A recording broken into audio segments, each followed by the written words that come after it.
विश्वेशलिंगसंभूतं विश्वविद्याविबोधकं विश्ववन्द्यं सदा वन्दे विश्वाराध्यं जगद्गुरुम्।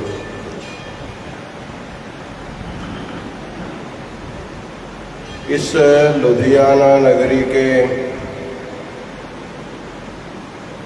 माँ दुर्गा के पवित्र मंदिर में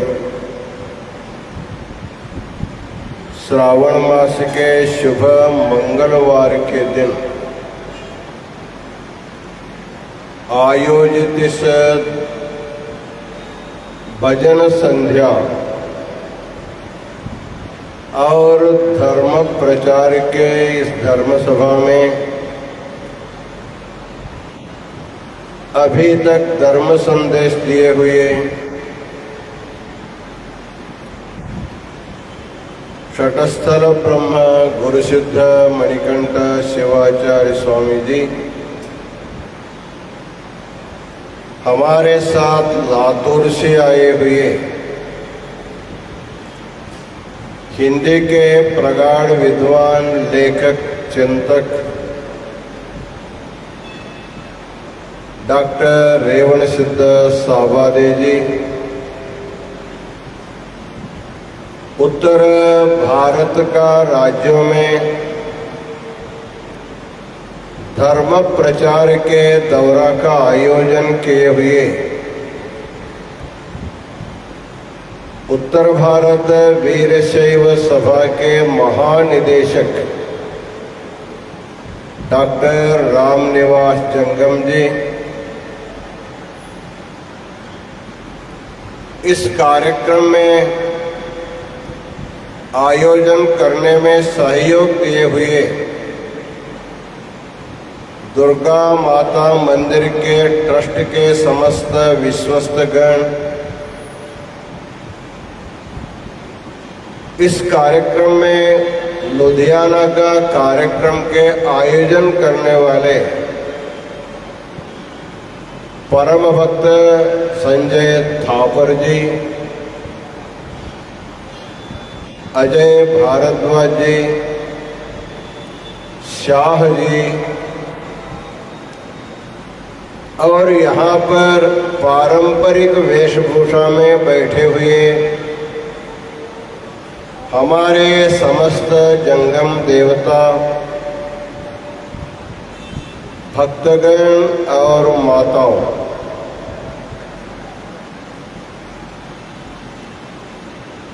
उत्तर भारत धर्म प्रचार दौरा का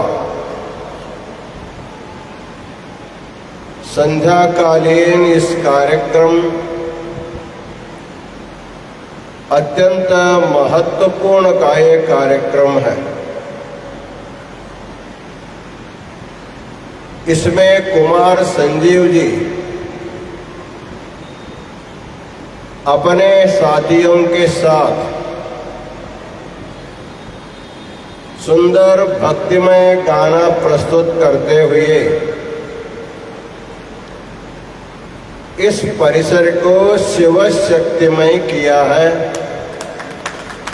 इसलिए कुमार संजीव को, उनके सहयोगियों को अनंत मंगलाशीर्वाद प्रदान करते हैं।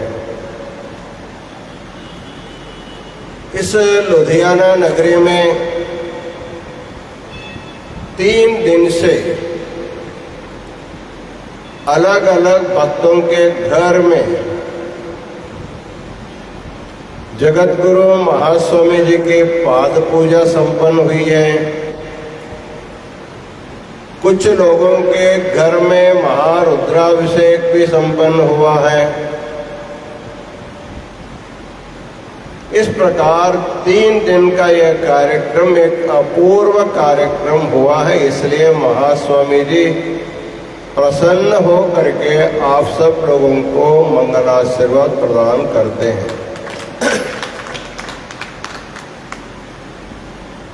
भगवान शिव की महिमा अपार है, क्योंकि शिव सर्वाराध्य है। सभी देवी देवता भगवान शिव की आराधना किए हैं। तो आज की सभा में वो शिव तत्व क्या है,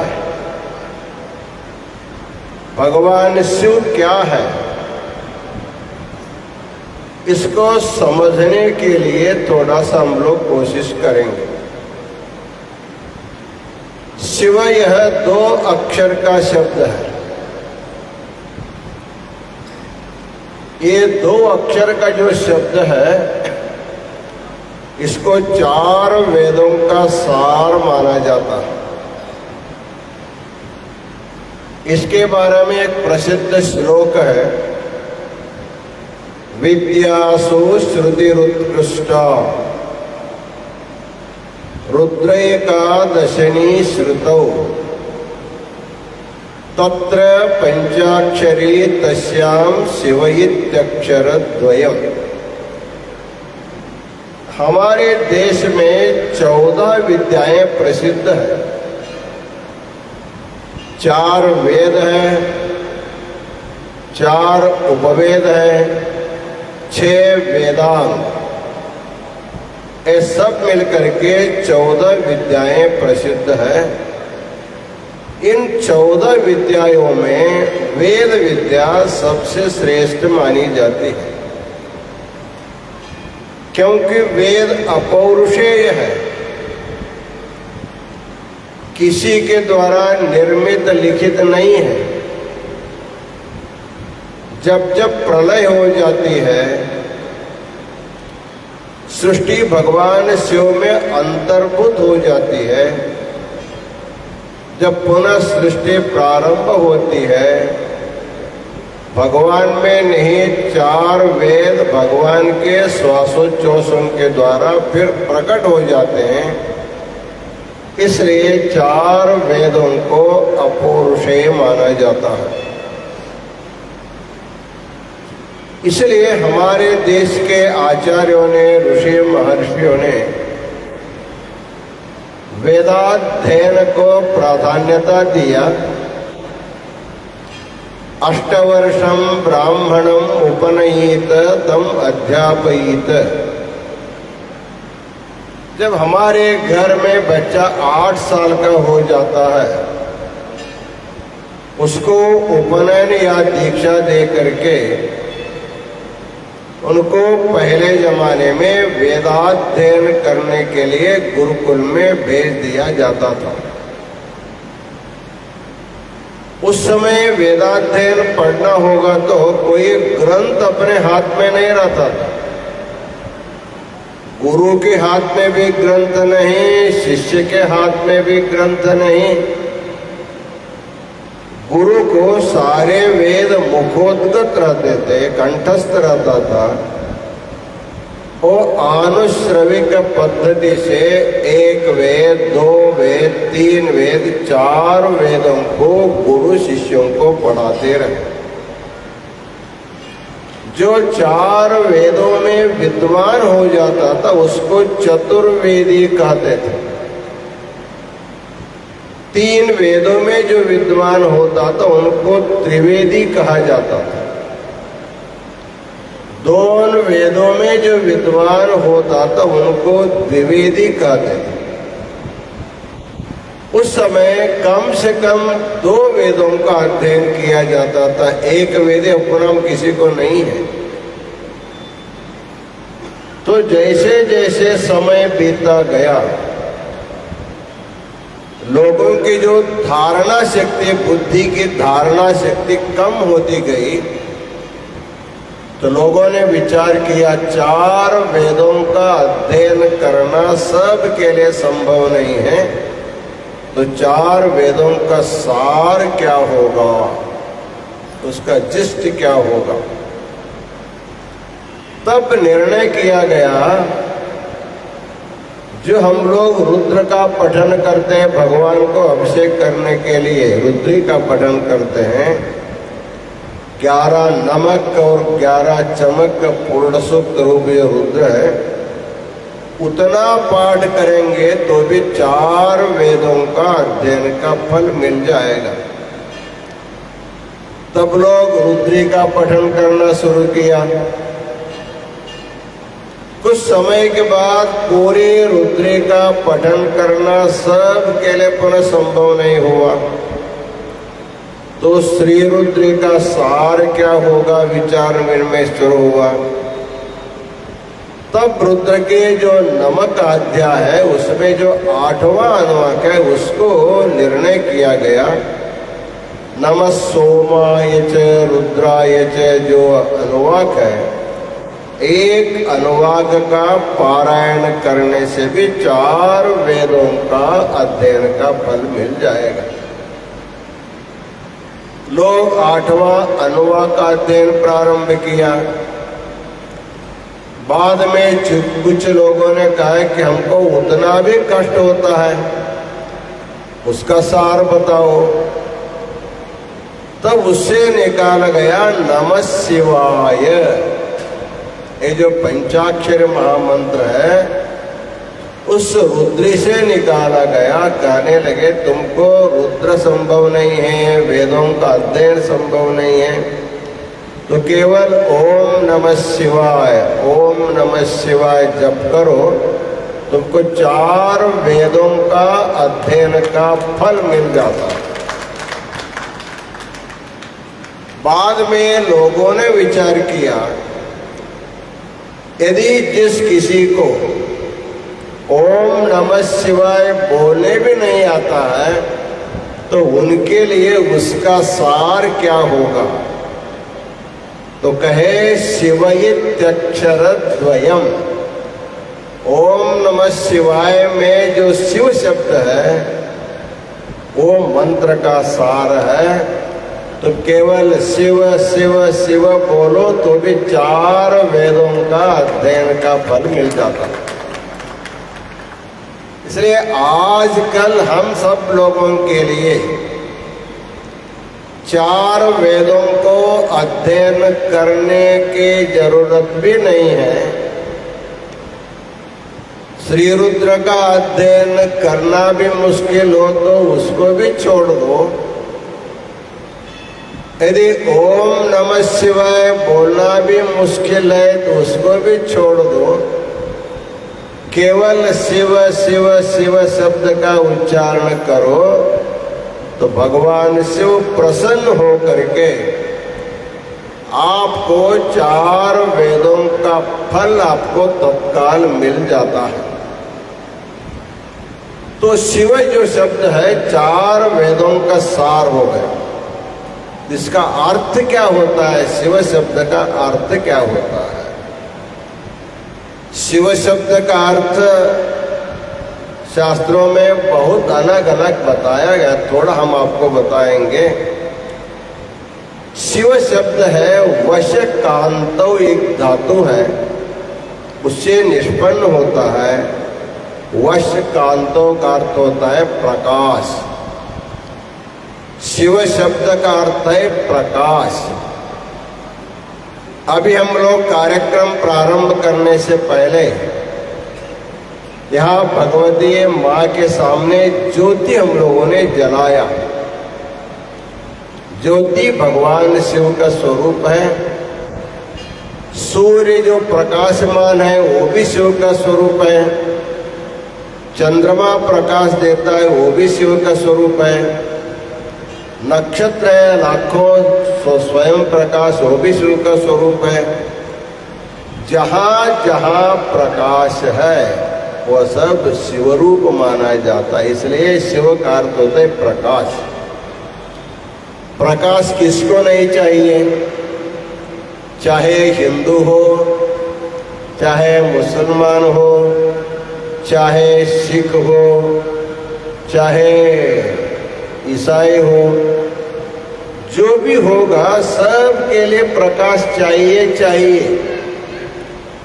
प्रकाश के बिना किसी का कुछ भी नहीं हो सकता है। तुम शिव को न मानो लेकिन प्रकाश को तो आपको मानना ही पड़ेगा। इसलिए सबके जीवन में दिन रात प्रकाशित करने वाला जो भगवान है उसका नाम है शिव। इसलिए एक अर्थ होता है शिव का अर्थ होता है प्रकाश, जो सबके लिए उपयोगी है। दूसरा अर्थ होता है शिव का अर्थ होता है मंगल। शिव का अर्थ होता है मंगल। भगवान शिव किसी को भी अमंगल नहीं करता। चाहे तुम उसका भजन करो न भी करो, लेकिन किसी को भी अमंगल नहीं करता है। सबको मंगल करने वाला भगवान का नाम है शिव, इसलिए शिव का अर्थ होता है मंगल। तीसरा अर्थ है सेते अस्मिन् सर्वम इति शिव। हम सब लोग रोज भगवान शिव के पास जाते हैं। महाराज हम तो मंदिर में जाते हैं तो ठीक है, साक्षात शिव के पास हम लोग कहाँ जाते हैं, कब जाते हैं? जब आप लोग सो जाते हैं, गाढ़ निद्रा में चले जाते हैं, उस समय आपके साथ कौन रहता है? न आपके पत्नी रहती है, न आपका पति रहता है, न आपके पुत्र रहते हैं, न आपके माँ बाप रहते। सबको छोड़ छाड़ करके, भूल करके, सब छोड़ करके हम कहाँ जाते हैं? भगवान शिव के पास सोते हैं ना, भगवान शिव के पास जाते हैं। हम प्रतिदिन 8 घंटा भगवान शिव के साथ रहते हैं, इसलिए हमको सुख की प्राप्ति होती है। जागृत में, स्वप्न में जो भी हमको सुख मिलता है तो शब्द, स्पर्श, रूप, रस, गंधों के द्वारा मिलता है।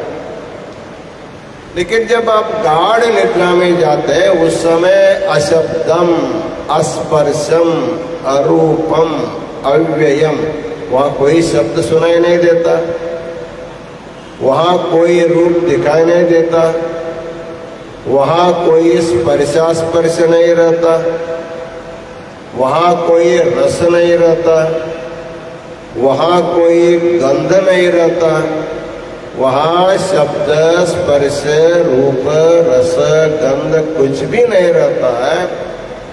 फिर भी हर एक जीवात्मा को आनंद मिलता है। हम रोज निद्रा करने क्यों जाते हैं? व्यापार उद्योग करने वाला भी व्यापार छोड़ करके जाता है। दिन रात पैसा गिनने वाला भी गिनते गिनते सब छोड़ करके चला जाता है। छोटे छोटे बच्चे खाना खाते खाते निद्रा में चले जाते हैं। कुछ लोग ऐसे सत्संग में आ करके बैठते हैं, सुनते सुनते वो भी चले जाते हैं। तो निद्रा जो है सबको आनंद देने वाली है। तो आनंद कहाँ है? भगवान शिव के पास आनंद है। इसलिए हर एक जीव को, चाहे ब्रह्मचारी हो, चाहे गृहस्थ हो, चाहे वानप्रस्थ हो, चाहे सन्यासी हो, हिंदू, ईसाई, मुस्लिम, क्रिश्चियन, जैन, बौद्ध, जो भी होगा, सबको रोज 8 घंटा शिव के साथ रहेंगे, तभी आपकी जिंदगी सुरक्षित रहेगी। यदि आप निद्रा नहीं करेंगे, कितना दिन आप जग सकते हैं? निद्रा है तो जिंदगी है, निद्रा नहीं है तो जिंदगी नहीं। इसलिए शिव है तो जिंदगी है, शिव नहीं है तो हमारी जिंदगी नहीं है। इसलिए शिव का अर्थ होता है आनंद देने वाला। वह आनंद प्रत्येक जीवात्मा को सुसुप्ति अवस्था में मिलता है। वह शिव मंदिर में है, पहाड़ों में है, गुफाओं में है। हम लोगों को यदि मंदिर जाना संभव नहीं है पहाड़ों में चढ़ के जाना संभव नहीं है, गह्वर गुफाओं में जाना संभव नहीं। हमको भगवान शिव चाहिए, कैसे मिलेगा? तो भगवान शिव ने कहा, नाहम वसामि कैलासे न मेरौ न च मंदिरे मद भक्ता यत्र गायन्ति तत्र तिष्ठामि पार्वती। भगवती माँ दुर्गा पार्वती भगवान शिव से पूछा, भगवान आप हमेशा कहाँ रहते हो? भगवान ने कहा, नाहम वसामि कैलासे। बहुत से लोग कैलाश की परिक्रमा करने के लिए जाते हैं, मानस सरोवर का स्नान करने जाते हैं। भगवान कहता, मैं हमेशा हमेशा वहां नहीं रह सकता। न मेरु पर्वत पर भी मैं नहीं रह सकता, न मंदिरे, हमेशा हमेशा मंदिर में भी मैं नहीं रहता। मद भक्ता यत्र गायन्ति तत्र तिष्ठामि पार्वती। मेरे भक्त जहां पर भक्ति से भजन करते हैं उनके ही हृदय में मैं निवास करता हूं। अभी कुमार संजीव जी इतना सुंदर भजन करते हैं, उनका जो सहयोगी है, तबला वादक है, वाद्य वादक है, जब संजीव जी गाते हैं तो आप सब लोग भी हाथ ऊपर करके ताली बजाते हुए गाते हो। इसका मतलब है भगवान इस समय कहाँ है? शिव सब के हृदय में विराजमान है। गीता में भगवान ने भी कहा है, हृदय अर्जुन तिष्ठति भ्रामयन् सर्वभूतानि यंत्रारूढ़ानि मायया। भगवान ने भी अर्जुन से कहा, अर्जुन मैं केवल रथ का चालक हूं, तुम्हारा नहीं, मैं सबका रथ का चालक हूं। जितने भी रथ है, मनुष्य रूपी रथ है, पशु रूपी रथ है, पक्षी रूपी रथ है। आज हम प्रातः काल में यहाँ नजदीक में जो पक्षी रक्षा सोसाइटी है वहाँ हम लोग गए थे। वहाँ लाखों लाखों पक्षियाँ वहाँ निवास करते हैं। यहाँ के हमारे अशोक थापर, उनके समस्त सहयोगी रोज कम से कम 100 किलो, 1 क्विंटल के ज्यादा धान्य जो है पक्षियों को बांटते हैं, खिलाते हैं। क्यों खिलाते हैं? भगवान का मंदिर में नैवेद्य दिखाने से जो पुण्य मिलता है वो पक्षी को खिलाने से भी मिलता है। मंदिर में बैठा हुआ भगवान खुद तो खाता नहीं, भगवान पक्षी के रूप में खाता है, भगवान जंगमों के रूप में खाता है, भगवान भिक्षुकों के रूप में खाता है। भगवान हर एक प्राणी के देह में वास करके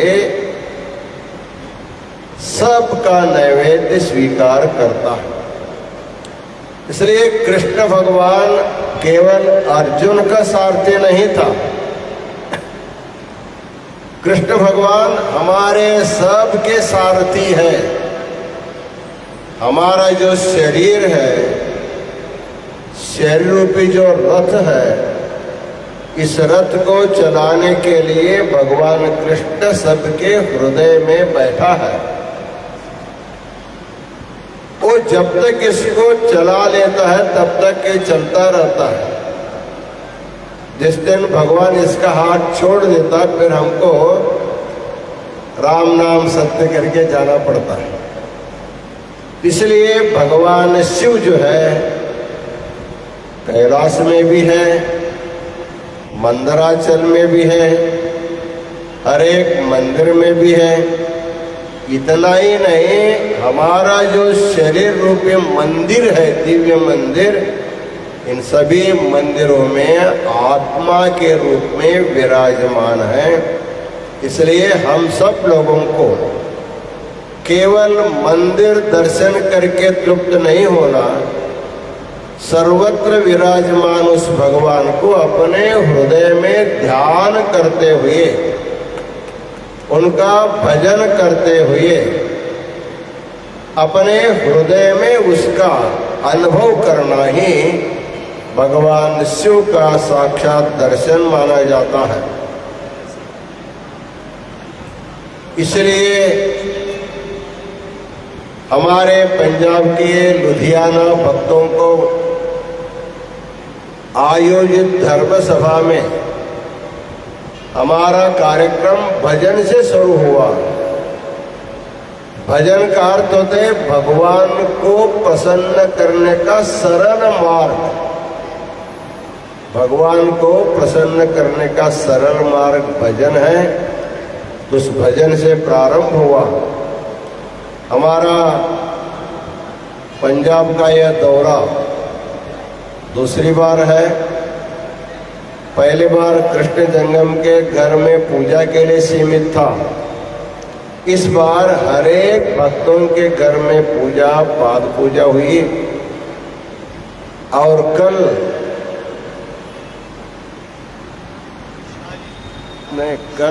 मंदिर में एक आरती हुई।